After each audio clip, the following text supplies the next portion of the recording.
Hi, this is Sierra Seagraves, and this is my senior thesis defense video. My number is B31, and my topic is analyzing the methods used to reduce sexual assault on college campuses. The research question that I used is what methods are the most accurate and effective for universities to use with preventing sexual assault on college campuses? There are many reasons that I chose to study this topic. Sexual assault on college campuses is a growing problem in the United States. A plethora of studies have been released with varying statistics on the rates of sexual assault at universities. Because of the stigma surrounding victims, sexual assault is something many victims will keep quiet. Therefore, it is a difficult task to collect accurate statistics on these crimes. One study released by the National Institute of Justice found that 13.7% of undergraduate women had been victims of at least one completed sexual assault since entering college. According to the Association of American Universities, women from ages 18 to 21 are 4 times more likely to experience sexual assault, and of the women in this age range, college-bound women are even more likely. Although I am not a college student yet, this topic was still overwhelmingly relevant to me. When I read about the statistics surrounding this event, it was a slap in the face. 1 in 5 girls entering college will be sexually assaulted before they graduate. 1 out of 5 of my friends? Around 20 girls of my graduating class? This prompted me to get thinking, to try to do something about this. No matter what the rate is, a solid mode of primary prevention is necessary to protect students from this growing issue. The consequences of sexual assault are endless. Survivors can suffer from depression, PTSD, and anxiety, and are also more likely to smoke, abuse alcohol, use drugs, and engage in risky sexual activity. The trauma resulting from this act of violence makes it difficult for these individuals to keep up with their classes, making them more likely to drop out. In a time of transition in the first year of college, the main concern of students entering their undergraduate degree should be their education, not their safety. Moving to a new environment, making new friends, and transitioning into an independent life are already stressful enough. So, this paper will provide an analysis of the prevention methods and aims to possibly inform universities and society with the most effective prevention methods. Before I start, I think it's important to provide definitions for a few of the terms that I will be using. Take a few moments to look at these and pause if you need to. I just wanted to note one of them. Survivor is the name that movements are pushing to call those who have been sexually assaulted because it empowers them more than the term victim. Survivors have continued to live and prosper despite having been victimized. They've reclaimed their power from their perpetrator. So I will be using this term mostly instead of the term victim. To combat sexual assault, many individuals and activist groups have attempted to create solutions. Sexual assault is a multivariable occurrence, so it does not have a one-size-fits-all solution. Each method attacks a different facet of the issue. The next few slides will provide an overview of these existing methods. Sexual assault is a crime, and predators can be punished for their actions, but only 5% of completed and attempted rapes are reported to law enforcement. When victims were asked why they didn't report the incident, they identified the following reasons: not having proof that the incident occurred, fear of retaliation from the perpetrator, desire to prevent family and others from learning about it, and many others. Survivor Jessica Ladd says that she found the reporting process more traumatic than the assault itself. I felt like I didn't have control, a lack of agency. I wasn't believed and ended up actually regretting reporting. The most common reason for not reporting is because when a survivor of sexual assault comes out, they can be ridiculed, accused of coming up with false allegations, and deserted by friends. They are already suffering from the trauma of the assault itself, so the additional stress of coming out with allegations can be overwhelming. The college sexual assault study found that 55% of rape victims and 74% of rape perpetrators had been drinking alcohol when the crime occurred. As this is a college campus, one can assume a large part of these probably involve underage drinking. Survivors may not be coming forward because they don't want the punishments or blame for underage drinking. A company called Callisto pioneers software with all of the aforementioned issues in mind. With Callisto, a survivor can create an account and type out an encrypted, time-stamped report of the crime committed against them. Once creating this report, users of Callisto have a few options. They can save the report, wait to decide what to do, but have a time-stamped confidential record of the crime.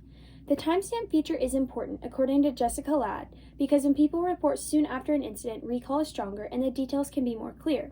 Users can also send their report to their campus Title IX representative or go directly to law enforcement. They can also select a novel innovation called matching. 90% of sexual assaults are committed by repeat offenders who assault an average of 6 times. Callisto users can name the accused with an identifier like a social media profile, email, or phone number. Nothing will happen until another report identifies the same perpetrator. This is called a match. After a match, both survivors are put into contact with an unbiased third-party attorney called a legal options counselor. They will discuss where to go from there, which gives them the option, if both parties consent, to also get in contact with the other survivors that have named the same perpetrators. While improving reporting can alleviate the issue, there is also work that can be done on the front end before students are in the situation to be victimized. The first one of these is Women Education Program. These programs aim to help women overcome emotional and cognitive barriers to detect and acknowledge the increased risk in men's behavior. The most commonly known is the Enhanced Assess Acknowledge Act, which is also known as the EAAA program. These classes include 4 3-hour sessions. They teach skills from recognizing sexual coercion in situations it can take place to aiming to assist women to more quickly take action using the most effective resistance strategies, particularly forceful verbal and physical tactics. It also includes 2 hours of self-defense training. In this study, participants were randomly assigned to either receive the EAA program or a packet of pamphlets. Rates of non-consensual sexual contact reported by the EAA group were 34% lower. Sen's study also found that after completing the training, women in the program were less inclined to believe rape myths and to engage in victim blaming than control participants. But challenges can stem from using this as the only prevention methods. Kathleen C. Basile wrote that the study's primary weakness is that it places the onus for prevention on potential victims, possibly obscuring the responsibility of perpetrators and others. This is counterproductive to all the movements that have been trying to break the rape myths and take victim blaming away. By only addressing the possible victims, the burden of prevention is placed solely on the victims, which promotes victim blaming. It takes the responsibilities away from authorities, bystanders, and others who are there to protect these at-risk individuals. It also only focuses on female victims. Contrary to popular belief, sexual assault survivors are also males and or members of the LGBTQ+ communities. A program that only focuses on female victims will make these other groups feel isolated and left out and would not effectively treat the whole issue. Also, for this program to work, all of the at-risk individuals must participate in the program, or a perpetrator will simply move on to the next victims, and rates in the community won't go down. The EAA program can be used as an effective part of prevention method, but should not be used as the whole solution. The next prevention method is male education programs. Some sexual assault cases occur simply because these boys were never taught better. They grow up being taught mindsets that cause them to believe rape myths, misunderstand consent, and have attitudes that degrade women and promote toxic masculinity. In the general population, sexual assault perpetrators have been identified as having higher levels of hostility towards women, lower levels of empathy, and they are also more likely to hold traditional gender role stereotypes, endorse statements used to justify rape, and hold adversarial beliefs about relationships between men and women. Manhood 2.0 is a new program that aims to alter the gender norms that promote sexual violence, promote bystander intervention, and teach boys and men respectful sexual behavior. The results are promising for these male education programs. They establish healthier mindsets in boys from a young age so that when they do go off to college, they are less likely to violate girls and promote rape myths. When thinking of a sexual assault, most only think of 2 characters, the victim and the perpetrator. But there is a third character, the bystander, and they can make all the difference. Surveys show that 58% of respondents were at a party when the incident occurred. Bystander programs are made to help in these large group situations. Some students, chosen because they are seen as leaders in their community, will take a 6-hour multi-session class that teaches them how to be an active bystander. They learn to recognize high-risk situations in which someone nearby may be at risk of becoming a victim of sexual assault, to understand the barriers that may keep them from intervening, and to overcome those barriers to stop the potential assault. Ann Coker, Ph.D., found that students at the University of Kentucky, which had a bystander training program in place, reported rates of sexual violence victimization 17% lower than students at 2 comparison schools that did not have the program. If one of these bystander leaders sees their fraternity brother about to bring a drunk girl upstairs, they can recognize the situation and do something about it. Instead of directly stopping it, they can say something like, "Hey man, your car's getting towed." This gives the bystander time to make sure that the victim is safe without causing a big ordeal with his fraternity brother. Bystander programs are not free of their own faults. They tend to foster a stereotype that perpetrators will be some mysterious outsider and the victim will be a damsel in distress. This is not the case. Perpetrators are usually someone that the victim knows. Bystanders also tend to target social outcasts and turn a blind eye to the more popular individuals who are just as likely to be perpetrators. So, to summarize, when looking at all the research and data, one can conclude that these different methods all have their flaws and gaps. When creating a new prevention method, it should take the successes from these methods and leave behind the more flawed aspects. For my methodology, as this is not as much a numbers-based topic, and all sexual assault cases vary widely and cannot be compared to each other, a systematic, qualitative research method was chosen. Getting real, raw data on the topic of sexual assault is a difficult endeavor, as it is a very personal, emotional experience that most victims will not share to someone they don't know and deeply trust. With these issues in mind, it was decided to not do surveys or perform new experiments, and instead use studies and data already completed. For the data analysis process, a more interpretive approach was taken, looking through the many studies that detail the pros and cons of each prevention method. Then, conclusions were drawn by analyzing these aspects side by side. The analysis used my previous knowledge of psychology and human behavior, as well as new information found in the initial look into this topic. In order to effectively attack this issue, a multifaceted approach needs to be taken by American universities and communities. As shown in the review of literature, each prevention method on its own will not fully resolve sexual assault. They each have the areas that they lack, and a comprehensive approach will compile the benefits of each program while diminishing the lacking areas. Before we start going a little bit deeper, there's a few things that we absolutely need to have. A plan for prevention long before college, prevention in the situation where assault can occur, and also programs for after the assault has been committed. The first area of improvement would be adolescent education. Rape myths and mindsets that cause perpetrators to violate innocent victims start to develop at a young age. Young individuals are constantly learning from their peers, adults, family members, and the internet. They could, and are starting to, form these mindsets that promote rape culture from a young age. One example of this could be seen in dress codes. Starting as young as elementary schools, where young children are restricted on how short their shorts are, how low their shirts go, how many fingers wide their shirt is. It is also evident in parents who encourage girls to dress a certain way and cover up.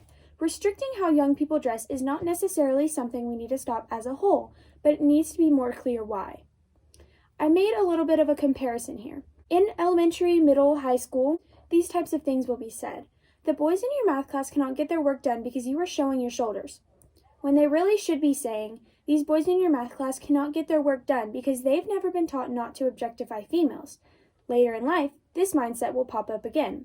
A victim comes out, says she was sexually assaulted, and society will do everything they can do to blame her, saying things like, she was asking for it by dressing like that. Rather than place the blame on the individual who was never taught to respect women, the blame is placed on the girl for wearing a certain attire. A common known fact is that children learn by example and mirror the actions of their role models in their lives. This type of education takes aspects from the Manhood 2.0 class discussed earlier. An educator could discuss with kids that you don't just take someone's toy without permission, even if they did not explicitly say, no, don't take my toy. You still don't have consent to take their toy. You only have consent to take their toy if you get a clear yes or clear permission, which later translates to sexual activities. An easy way to educate on consent and aspects from Manhood 2.0 would be to add them to the existing sexual education classes that many schools in the United States already have. There are many existing curriculums on consent available, but they are not being utilized like they could be. Only 11 states in the District of Columbia mention the terms healthy relationships, sexual assault, or consent in their sex education programs. So, a majority of U.S. students do not receive education on healthy and unhealthy relationships any time in their K-12 curriculum. States should be encouraged to implement programs and laws to provide education on consent. The legalities around sexual education are a sticky subject, but with persuasion and facts that show the benefits, it is possible. In their 2018 report, Shapiro and Brown articulate this perfectly. Without formal and comprehensive sex education that includes this information, states are missing a prime opportunity to arm young people with quality information that would help them make safe, healthy choices. Such choices have the potential to make positive impact on students' emotional well-being and future relationships. The benefits of educating and promoting healthy habits from a young age are endless. The next few sections will be a summary of what specifically colleges can do. The majority of sexual assault crimes occur within the first semester of a student's college years, so incoming students need education before they step foot on campus. These programs are typically added as a class or module in incoming students' required orientations. An example of these student-wide programs is Sexual Assault Prevention for Undergraduates. This is a program that helps students identify, react, respond to, and assist with preventing sexual assault and relationship violence. The program also teaches about healthy relationships, the importance of consent, and being a good communicator, and the many ways you can help to create a positive campus environment. The curriculum of this class. First, this class will gather varying aspects of all the programs discussed earlier. As stated many times, each prevention method should be a part of the solution, not the whole solution. Students need to be told how common sexual assault is, not to scare them, but to prepare them and motivate them to take these classes seriously. According to Cantor et al., surveys were sent out to 181,000 students at 33 universities. The rate of non-consensual sexual contact since students enrolled is much higher for women, LGBTQ+, and undergraduate students. Therefore, this should maintain a gender-neutral discussion that does not pinpoint one gender as the victim and one as the perpetrator. Bystander intervention needs to be a part of the class as well, emphasizing that perpetrators are probably not going to be some mysterious outsider. The reason that most sexual assaults happen during the first semester on campus is because new students don't have friends or acquaintances to be a bystander for them, so all students should be encouraged to be a bystander for everyone else. The CSA found that 55% of rape victims and 74% of rape perpetrators had been drinking alcohol when the crime occurred. Just because the involved parties were incapacitated at the time of the crime, it does not make it any less of a crime. If an individual were to get in a fight at a bar and injure someone else, it is just as much of a crime than if he had been completely sober. Sexual assault should be treated no differently. This class should not condone underage drinking, but it should be made aware that underage drinking should not be a reason to not come out about a sexual assault that has happened to you. What students need to be made aware of is that the punishment for sexual assault is infinitely worse than that for underage drinking. In most states, the punishment for underage drinking is a misdemeanor fine and a possible community service. The punishment for committing a sexual assault is significantly more severe, with up to 48 months in jail and large sums of fines for the guilty party. Sexual assault is a major crime, and these perpetrators should be punished for their actions. Consent is also vital to this discussion. Some people are simply never taught what was okay and what is a violation. Some cases of sexual assault are even considered accidental because a perpetrator didn't know what he did was wrong. The discussion of consent could include a more complex version of the toy example mentioned earlier. Students could be told to consider this example. Let's say you were drinking with your friends and I took your purse and I left with it. If you were to go to the police and they found that purse in my possession, that would be considered theft. If I tried to tell the police, well, she was drunk, it was easy to take, this explanation would seem a bit illogical. The police would still arrest me for stealing your purse because you didn't give me consent to take it, no question about it. So, when we talk about sexual assault, it should not be any different. If someone is incapacitated, that does not change anything about how they should be treated and how one will be punished for violating them. Everyone knows that you should not just take someone's property, like a purse, or a more kindergarten example, a crayon, without consent. So at what point will we all learn to give the same rights to a woman's body as we do to a purse or a crayon? While this larger student population-wide class takes more aspects from a bystander prevention class or a more general preventative method, it is also important to recognize possible victims through a class similar to the Women EAA programs. This class could be open to any students who would like to partake. Anyone who feels at risk or who wants to equip themselves with the knowledge that this type of class provides. These smaller classes would follow the general outline of the EAA classes mentioned earlier. It would be vital to stress to instructors and to students that this class does not place the onus of responsibility on these at-risk groups or possible victims, but adversely just helps them escape a situation where others are trying to violate them. So far, the preventative methods have all been before the crime, but there are also methods universities can implement for after the crime has happened. Improving reporting strategies through software like Callisto is an exceptional way to do this. Callisto fills in another gap in this prevention plan because it targets the repeat offenders, who know what they're doing, know it's wrong, and yet still do these terrible things. Most importantly, students need to know that Callisto is available to them. At Stanford University, where Callisto was implemented in 2016, only 9% of students knew that Callisto was available. It is of no use if students do not know it is available. Imagine if the other 91% of students at Stanford knew Callisto was there for them to use. How much more successful it could be and how much more progress could be made in the prevention of sexual assault.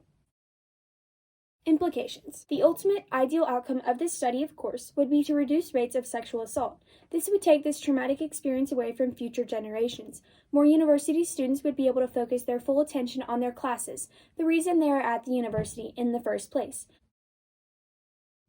Overall, the preceding study was a comprehensive look at the ways our society altogether can work to fix the issue of sexual assault on college campuses.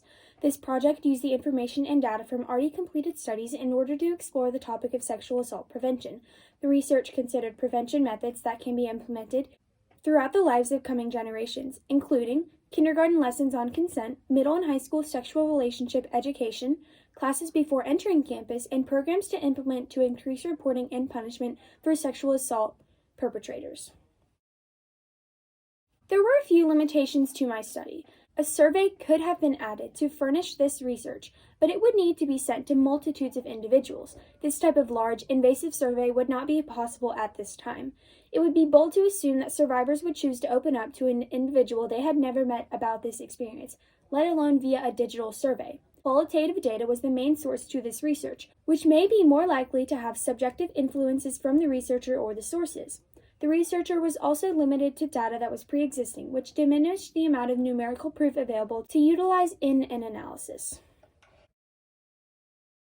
It would be ideal to conduct a study in which each prevention method was provided to a different group of people, then the effects were analyzed side by side over a long period of time. For this study to work, the only variable that could change would be the prevention methods. The logistics of this study would be difficult and would also take many years. Lastly, there may be moral difficulties in conducting a study of this sort, because researchers would be sending some individuals into a situation where they could be sexually assaulted with no prevention methods at all, or they may knowingly have one that is previously known to not be as effective. Lastly, I wanted to say thank you to everyone who has helped me throughout this research project. I thank Ms. Benjamin, Ms. Harrison, my mentor Kurt Ron, and also the whole faculty at Central Magnet School.